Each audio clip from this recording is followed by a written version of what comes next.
ESPN 94.1 FM and AM 930 present The Drive. It is Wednesday, May 17th, your drive. It begins right now on ESPN 94.1 and AM 930. My name is Paul Swann. I'm here for the next hour to get you home safely. You can be a part of the program by texting. Don't text and drive, but you can text 304-396-TALK, 304-396-8255. Coming up on the program, we're going to talk Charleston Dirty Birds baseball with the play-by-play voice of the Dirty Birds, Pete Costigan. He joins me about 5:15. And then coming up at 5:30, she is the GOAT when it comes to winning championships at Marshall University in the Sun Belt. She is Macie Majoy. She joins us about 5:30. We're going to talk to her. She won the 2023 Sun Belt Outdoor Pole Vault Championship. She previously won the Indoor Championship during the indoor season, and she's going to continue at the NCAA East Prelims later this month. So we're going to talk to her, get your text in, and, of course, we'll get you updated on everything that's happening today. Pirates baseball earlier today here on ESPN 94.1 and AM 930.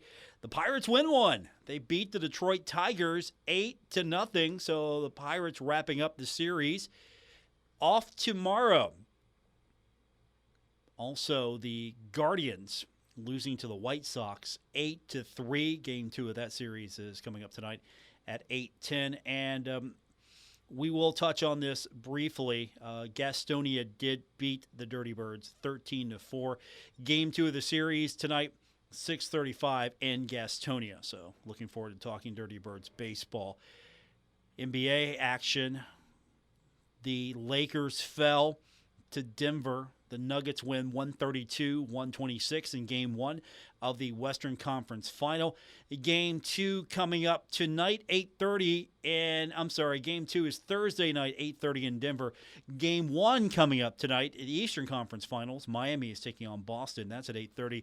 You can listen to it right here on ESPN 94.1 and AM 930 and on Catch Sports 93.3 and 1340. 8 o'clock will be our airtime for that. And the big winner in the NBA, the San Antonio Spurs winning the lottery, and they're going to have the number 1 pick when the draft takes place June 22nd. And Charlotte's going to do okay as well. They got the 2nd pick. Maybe this will be the start of some good things for Charlotte. But the Spurs are expected to use their pick. They're going to try to build a franchise around 7'3", 19-year-old French sensation Victor Wembanyama. They're going to be good again. The Spurs are one of those teams, they might have some down years, but the Spurs are one of those teams that, at least under Pop, they're going to be consistent, and they're always going to be a program that really isn't gutting the whole thing and trying to build it from scratch. They just need a few pieces here or there, and they'll get back to where they're a consistent team. Stanley Cup playoffs resume tomorrow. I hope you're excited because I am. Game 1, Florida at Carolina, is going to be the Eastern Conference Final. Western Conference Final, Game 1 is going to be Dallas at Las Vegas. So I didn't think we would see. That's not the 4 I had picked. I had Edmonton in there. I had New York in there. I did not have Dallas in there. I definitely didn't have Florida in there. So that is your NHL final in the Eastern and Western Conference. The 2 winners will play for the Stanley Cup. And you know what? We're also a day away from the start of golf's 2nd major of the year. The PGA Championship is going to be taking place in Rochester, New York. So we're already moving along here. Can you believe it's the 103rd PGA Championship? I just can't fathom that. It's been over 100 years. And the game is just one. It's like baseball.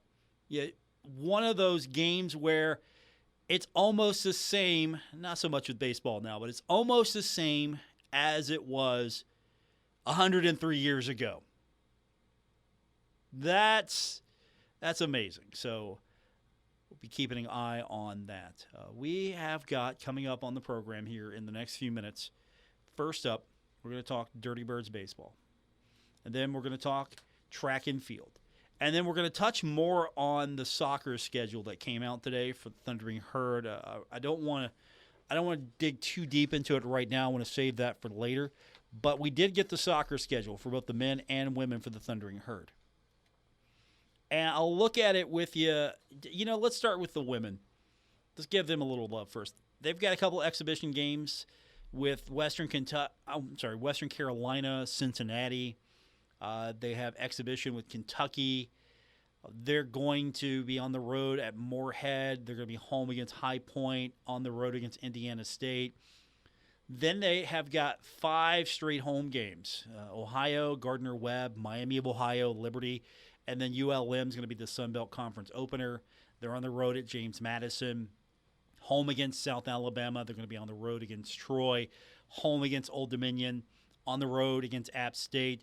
Home against Georgia State. On the road against Georgia Southern. And then they will finish out the home slate against Coastal Carolina and then finish out the regular season on the road against Louisiana. Now the men, 2 exhibitions, Michigan and Robert Morris. They've got 3 straight home matches with Oakland, then Wright State, then Xavier. On the road against Pittsburgh, that should be an exciting, highly contested match. Home 2 times against High Point, then Cleveland State. Back on the road against James Madison. Then the Sun Belt Conference opener, UCF, home conference opener. And then they're on the road against VCU.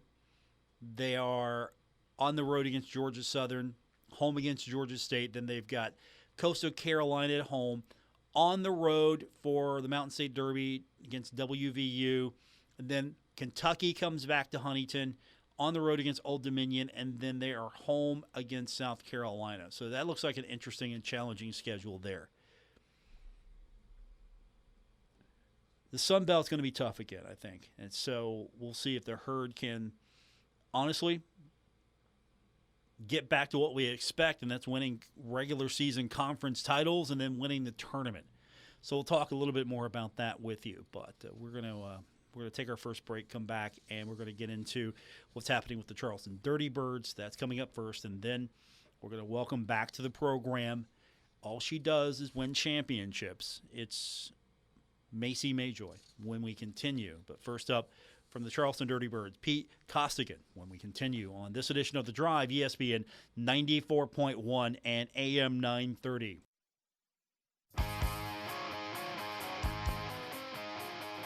This is The Drive with Paul Swann on ESPN 94.1 FM and AM 930. Welcome back to the Wednesday, May 17th edition of The Drive on ESPN 94.1 and AM 930.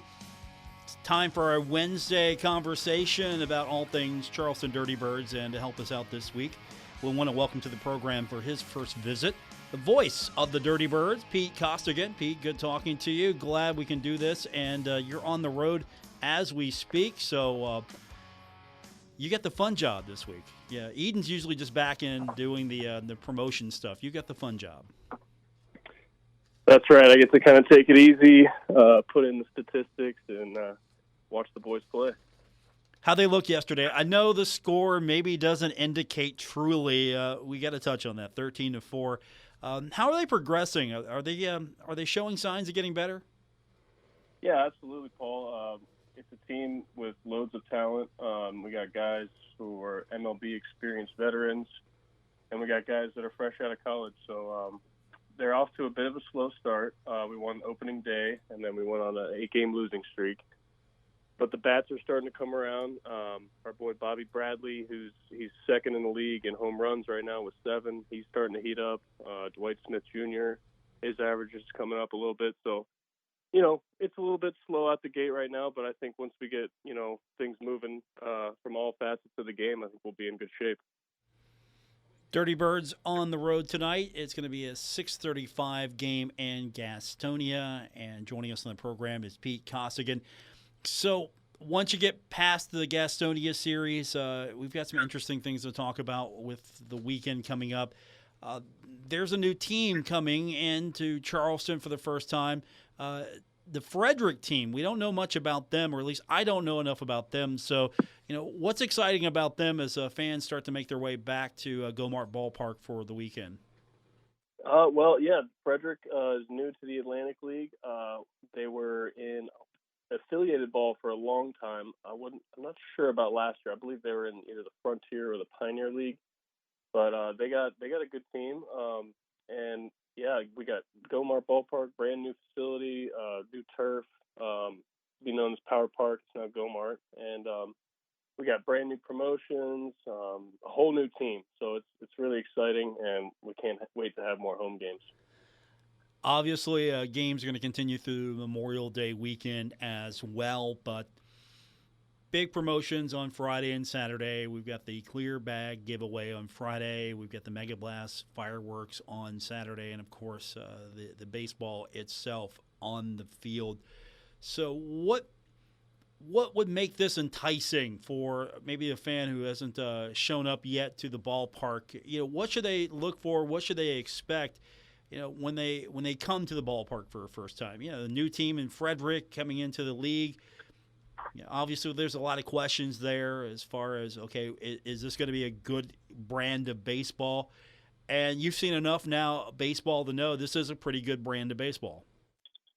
Absolutely. We have a little bit of new rule changes. I'm sure you know. We have a pitch clock now, and I'll tell you, with the 6 games we've had at home, it really does make a difference, and it does speed up the game a little bit. So it helps in that aspect. And for the new fans coming out, anyone remembers us from last year, it's a completely different new squad. We have about 6 former MLB players, including Bobby Bradley, Dwight Smith Jr., pitchers Williams Jerez and Eddie Butler. Butler played for the Cardinals and the Cubs for a long time. So it's a good clash of young guys who are trying to make it and older guys who have that experience and want to keep playing the game and just enjoying playing it. Are the younger guys adapting better to some of the new rule changes than the older guys, or have you found that it's a learning process for everyone? Well, they haven't. So they just started putting it into effect. Basically, the first month was like a trial run, and now they're officially enforcing the rules. And frankly, I haven't really seen anyone have any problems with it. I think banana ball, when the bananas came in, that kind of helped us just get some practice within like time clock and stuff like that. But really haven't seen any issues, and I haven't really seen it change like the way the game is played in general, honestly. So not a factor whatsoever. It has helped speed up the game, though, just a little bit. Are you looking at, we've seen what it's done in Major League Baseball. I think at least 30 minutes trimmed off a game. What's that doing as far as the minor league level with the Dirty Birds? How long are games starting to average as far as you can tell? Well, it used to be roughly 2.5 to 3.5 hours, even more. And this year, I don't think we've had a single game go past 2.5 hours. So it's been the one change I've noticed significantly is between innings. They start the 122nd clock, and in years past, we'll have promotions between innings, and we'll have little games with fans. So now, like, the pressure's on to really get it all in within those 120 seconds. I think that portion specifically throughout the game is speeding it up in itself. Joining us on the program is Pete Costigan from the Charleston Dirty Birds. He's got the call tonight of Charleston taking on Gastonia. For fans who maybe are still learning about the Dirty Birds or trying to follow along, where can they follow the game? If you can't get to Charleston, obviously, you want to follow the game. Where can they hear you? Where can they follow you? Because I know streaming is a big part of what you do. Yep. So in years past, we've had YouTube live stream, and this year we just signed a deal. The whole Atlantic League is going through Flow Sports now. So all of our games are available on Flow Baseball, and you do have to purchase a membership, but it's quality baseball, and a lot of former MLB guys, a lot of guys that are trying to make it, and I think it's exciting baseball, so it's definitely worth the watch. So the games are on Flow Sports for anyone who's maybe interested in following along. How's that doing so far as the league? Are a lot of people taking to it? It's not necessarily ESPN Plus, which we're almost all trained to watch now and to subscribe to. So Flow Sports a little different. Has that really helped the league? A little bit more of exposure? Are you seeing that? I definitely think it's going to take a little bit of time for the fans to warm up to. Obviously, we've been free stream in years past, but Flow Sports provides a very professional broadcast, and I think that's going to catch on for a lot of fans in years to come. Yeah, and that helps with the production quality as well. Not to really take a shot at anything that was done previously by any team. It's just now there's a little bit more of a polish to it. Is that fair? Absolutely, yeah. It's definitely it just looks more official as compared to the years past when we've done the YouTube stream. My guest is Pete Costigan from the Charleston Dirty Birds. Weekend coming up. The team from Frederick making its first appearance in Charleston. And, of course, games are going to continue through the Memorial Day weekend. We mentioned the clear bag giveaway on Friday. Mega Blast fireworks is always something people want to tune into. But you've got a couple of special themes coming up. May 25th, the Latin Identity. That's going to debut. What is that?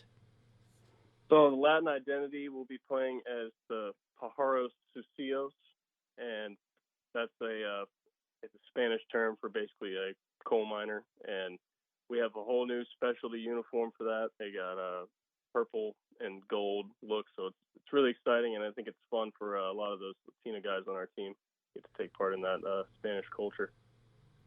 How's the fan reaction been to that so far? Is that something that has got a lot of attention? I know teams want to try to do specialty nights to really bring different fans into the ballpark. What's been the response so far on that? Well, I'll tell you what, I've seen a lot of fans wearing that purple hat.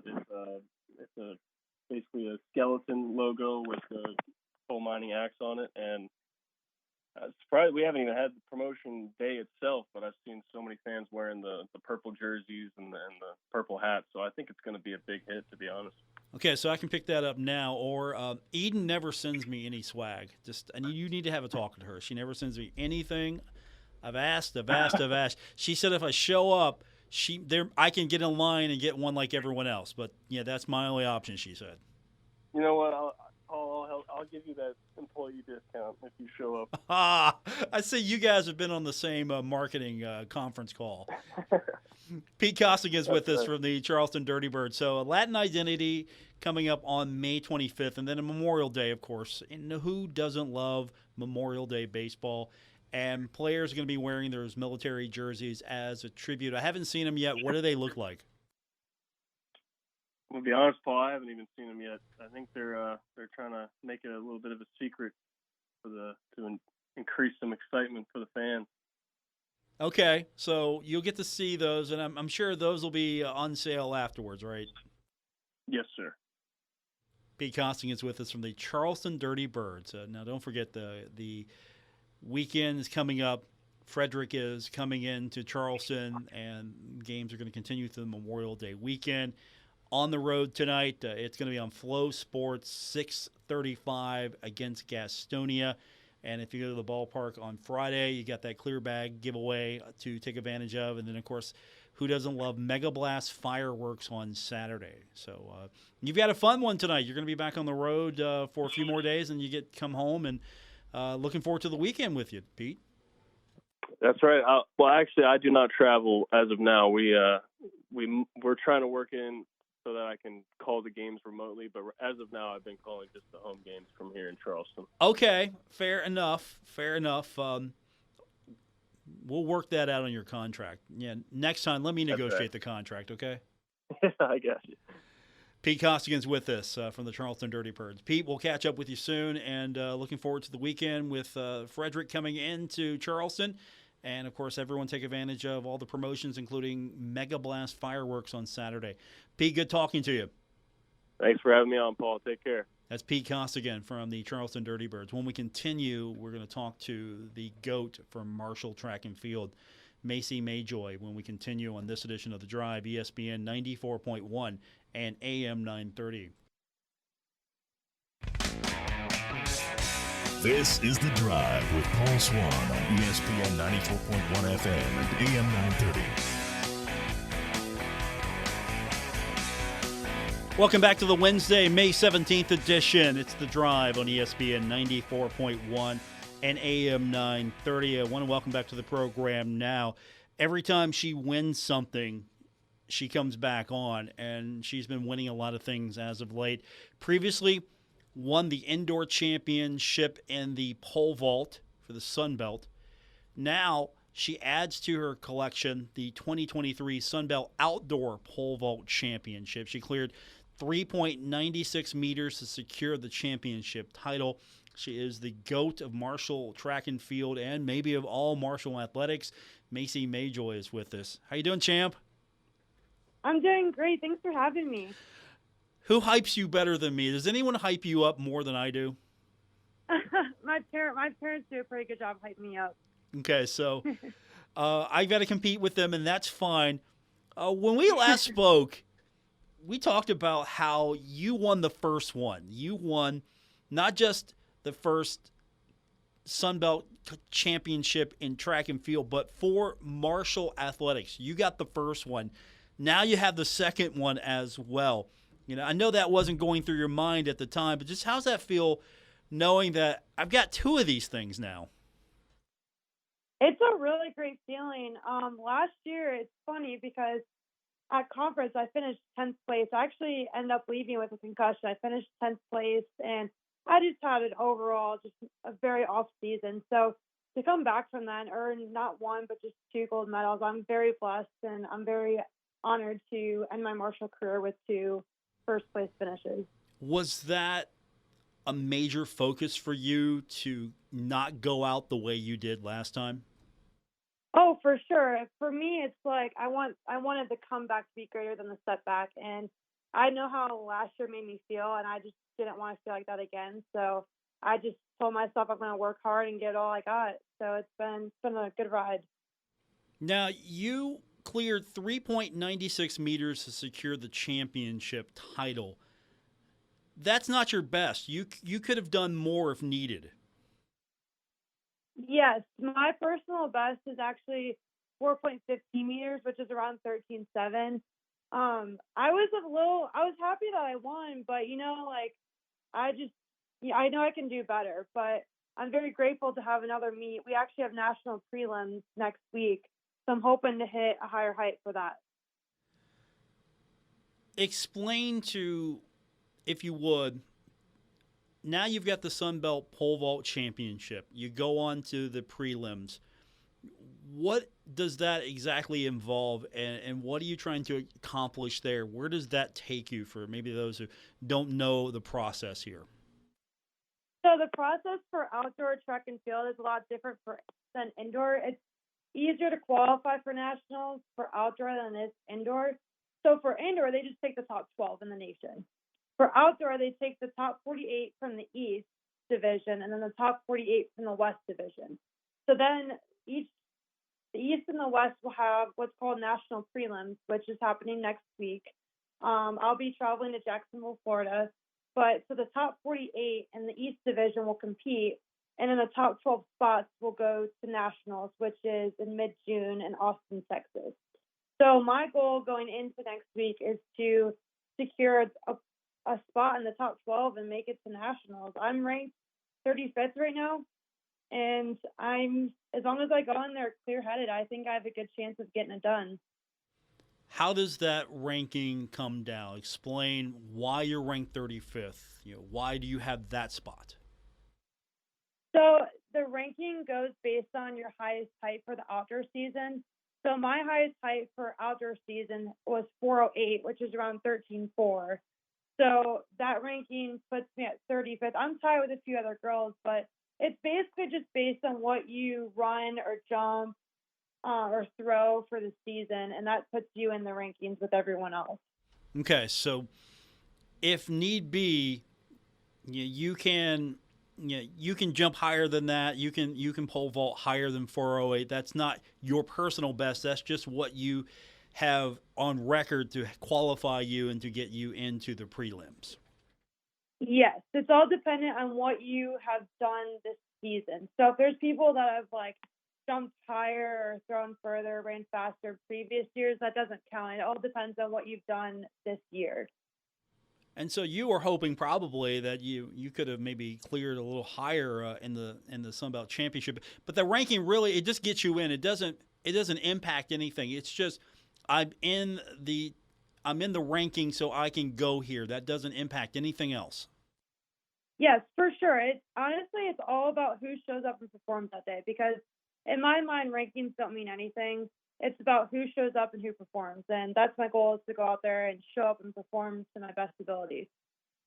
My guest is Macie Majoy, previously the indoor champion, pole vault in the Sun Belt, and on top of that, now winning the 2023 Sun Belt Outdoor Pole Vault Championship. And she's continuing her season at the NCAA East Prelims, and that is coming up sooner than you think. So how do you go about preparing for that? How do you reset to get ready for that? Is that more getting back out there and just working? Is there a little bit more of a mental aspect to that since it's happening sooner than, it's not a few months down the line. It's coming up real quick. So the training is just about the same. I'm jumping like how I would be like during season. But recovery is definitely a big impact. We had that 8-hour bus ride, which was pretty rough on my body. So it's been taking me a little bit to recover from that. But mentally, it's just getting in the game, just preparing myself and just having the mindset that I need to give it all I got because this could be my last chance. I hope it's not, but I want to go out there and leave everything on the table and walk away happy with how I did either way. Ultimately, your goal is, of course, to win the championship. What's next after that? What are you looking forward to after this process? What's the next step for you?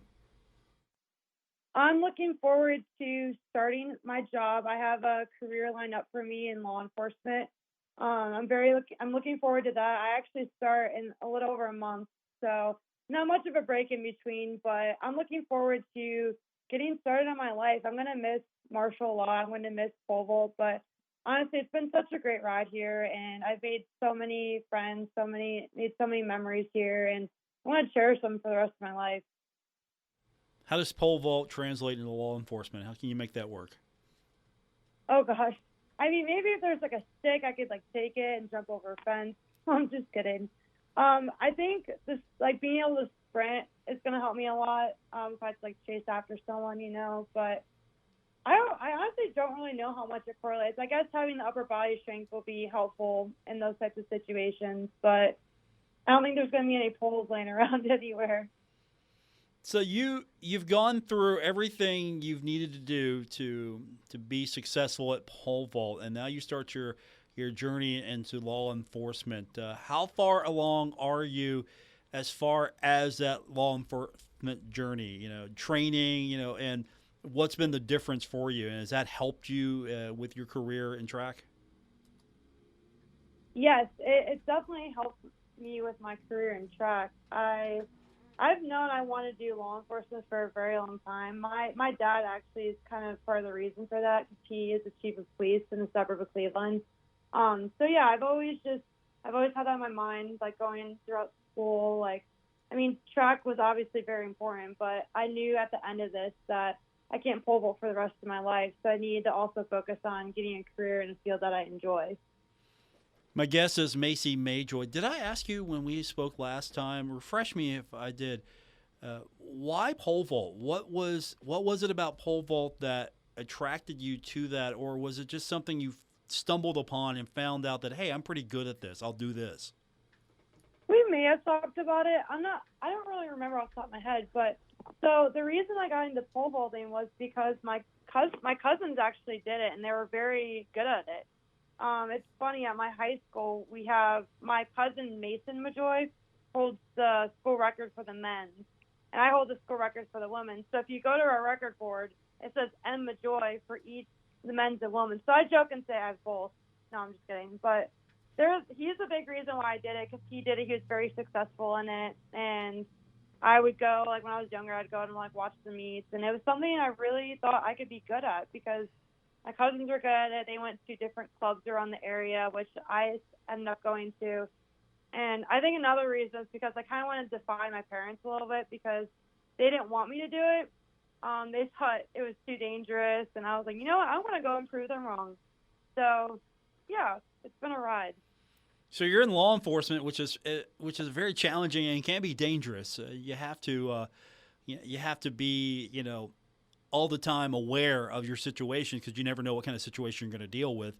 And are they okay with that? Yeah, and maybe not pole vault, or is there a little worry about both your athletic career and now your professional career? I think my parents were a little worrisome at first about like my choice to go into law enforcement, just because my dad knows what it's like. But they were wrong about pole vault, so they're hoping that they're wrong about my choice to go into law enforcement. I they're supportive of me no matter what, and I know it's probably going to be a hard process or hard transition for them. It's going to be a hard transition for all of us, like going into that career and like coming out of college. But I think it's going to be great, and I'm really looking forward to it. My guest is Macie Majoy. Not only is she the indoor champion of the Sun Belt in the pole vault, she is the outdoor champion as well. And she'll be continuing at the NCAA East Prelims later this month. So we're hoping your law enforcement career gets pushed back just a little bit before this is all said Yeah. and done. Yeah, we're hoping that can start after all of this. But how exciting is that for you just to know that not only have you been this successful so far, Marshall's first year in the Sun Belt, personally successful, the university's proud of you, everyone's proud of you, and you get a chance to continue that and maybe even bring more success and accolades back to Marshall. I mean, no pressure on you, but right now you're waving the flag for Marshall athletics because everybody's behind you. Well, I'm really glad to hear that. I'm very relieved to be walking out of college with a job. Not many people can do that, so I'm very blessed and honored that I have the opportunity to walk out of college right into a job. I honestly don't feel any pressure. I'm just gonna keep working hard and be my best self, and that's all I really can do. But I don't think it's really hit me yet. Honestly, I don't think it's gonna hit me until I actually move away from Huntington. But yeah, it's all just it's a crazy feeling. Like I know it's mentally, I know it's coming to an end, but ultimately there's still work to be done. So I have that in mind as well. How have you used that work ethic and that mindset to maybe give back to the next generation of Marshall pole vaulters or members of the track and field team? How are you using your position not only as a senior leadership but also someone who's been through it? A lot of my teammates have seen the ups and downs that I've gone through, especially my teammate Diana Goodman. She's been there through the past few years. She's an underclassman, but her and I trained together the most, and she saw what I went through last year. Just emotional roller coaster. It just felt like bad thing after bad thing just kept happening, and she'll come to me after meets sometimes to be like, "Hey, I need some like advice, some words of encouragement," and ultimately the best advice I could give is just to keep pushing and not give up. Like it's so easy to give up, especially when you're in a low spot. And if I would have given up, I don't think I'd be at where I'm at right now. And I'm really glad I turned it into a positive thing and just kept working hard instead of just like I said, just giving up.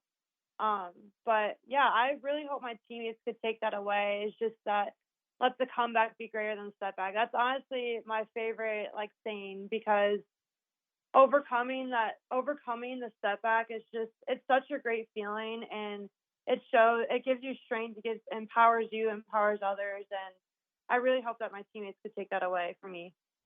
You feel pretty good about where the track and field team is, where the program is right now. You finished pretty high in the Sun Belt overall standings, and with the men's team, being new as well. You feel pretty good about what you've seen from them and what you're leaving behind.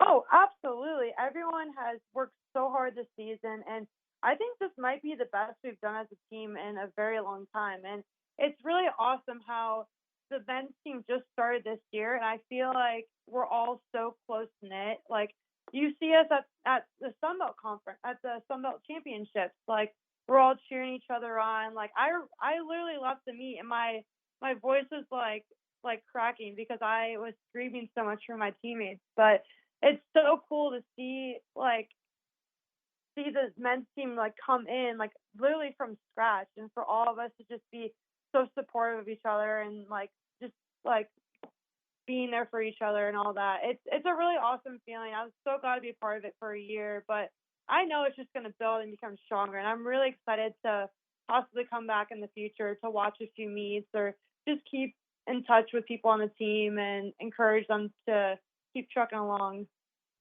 Macie Majoy is with us. She's got the NCAA East Prelims to get ready for, and you're not going to be alone on that. So we're still waiting to see, ultimately how many of your teammates get to go to this. So I'm hoping that we'll get more information on that tomorrow. But you're not doing it by yourself, so you've got some support as well from some of your teammates. Oh, absolutely. Yeah, I'm very excited. So as of right now, it's me, Micah Lean, and Tyra Thomas are for sure going. We're waiting on two other teammates, Becca Merritt and Brett, on the cross-country team, or the cross-country side. They are ranked, so they take, like I explained earlier, they take the top 48.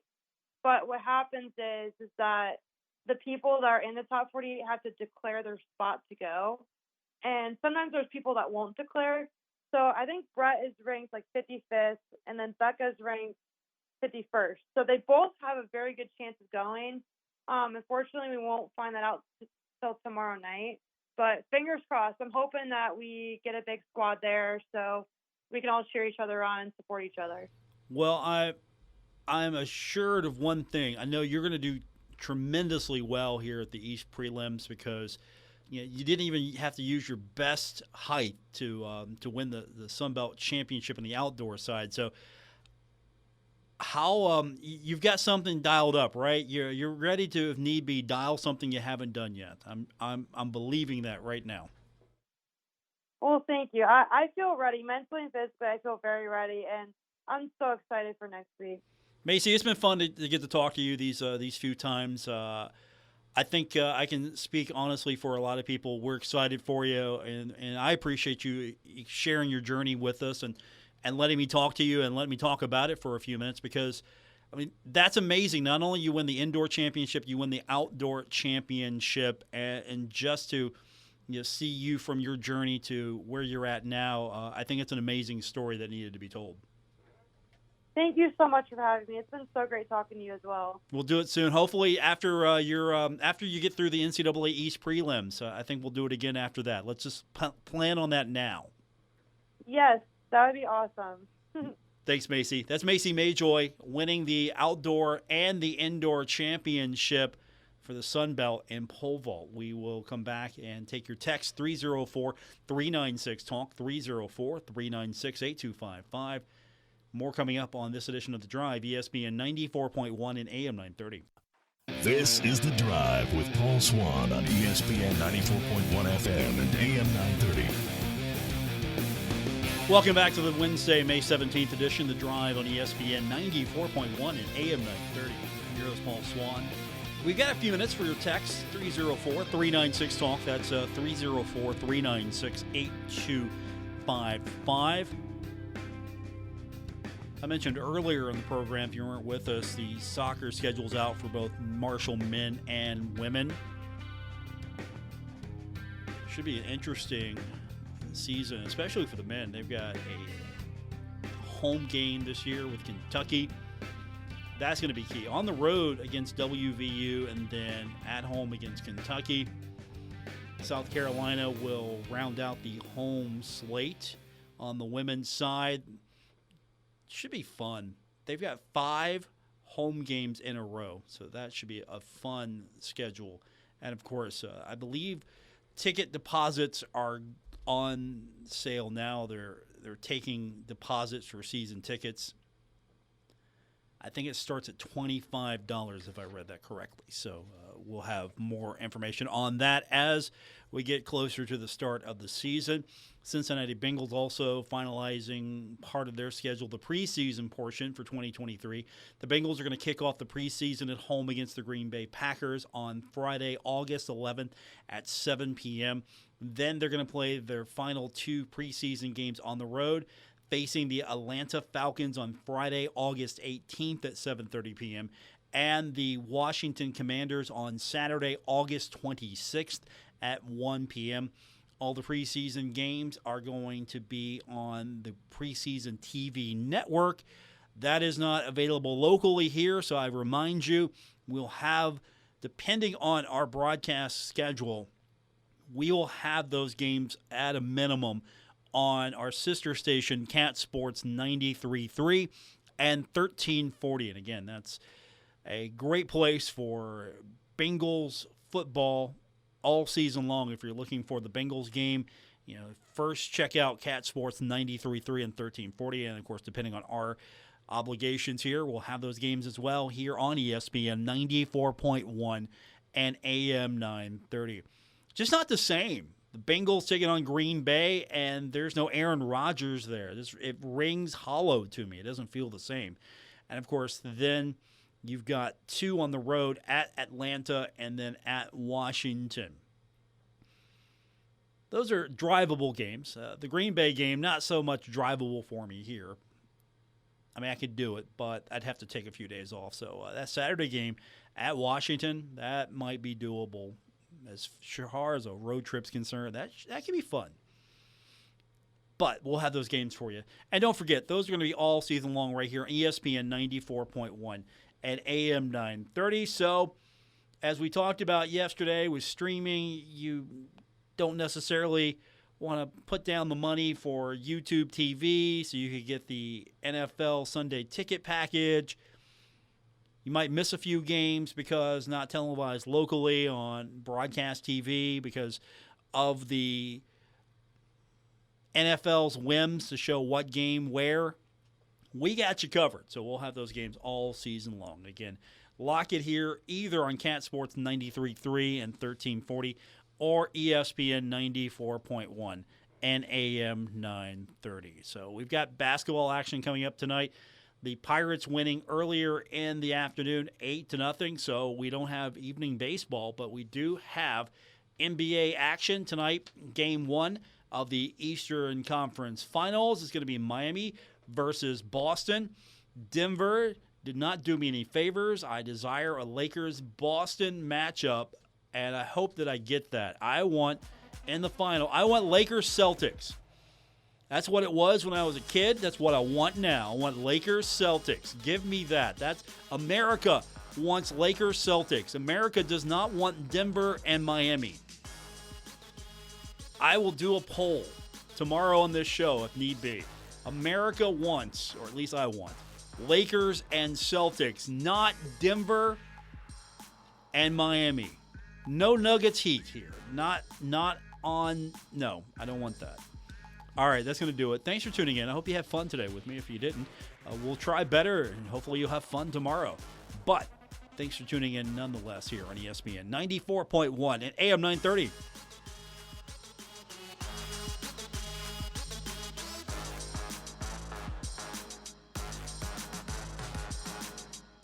WRVC Huntington, W227BS Huntington. This is your radio home for Pittsburgh Pirates baseball, ESPN 94.1 FM and AM 930.